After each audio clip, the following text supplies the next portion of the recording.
In today's video, I'm going to teach you how to use the tabs macro in Confluence. By the end, you'll know how to find the tabs macro, add it to a page, and format the content so it's clear, scannable, and easy to maintain.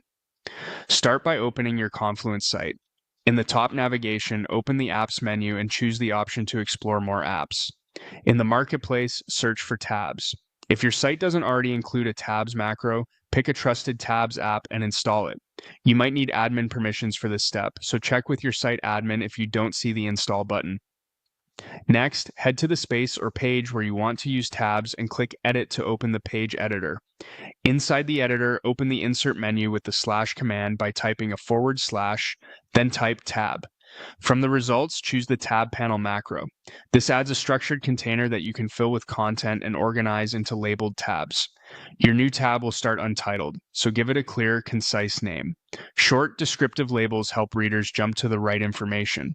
Now, format the text within the tab using the editor toolbar. Set text styles for headings and body copy so your hierarchy is consistent. Use bold to emphasize key terms and italic for light emphasis or references. Under More Formatting, you'll find additional options that keep content polished and readable.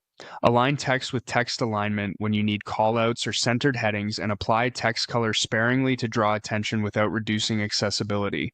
For structure, add bullet lists for unordered items and numbered lists for sequences or procedures. Use link to reference related pages or external resources, and mention with the @ symbol to notify teammates directly from your tab content. When you need structured data, insert a table. For technical content, add a code snippet to preserve formatting and language highlighting.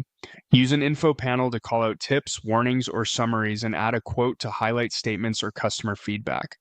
Insert a divider to separate sections and keep the tab easy to scan.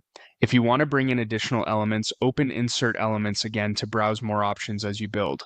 Switch to the full page editor for extra space while you work. You can also add an emoji in the title or content to make tabs more recognizable at a glance.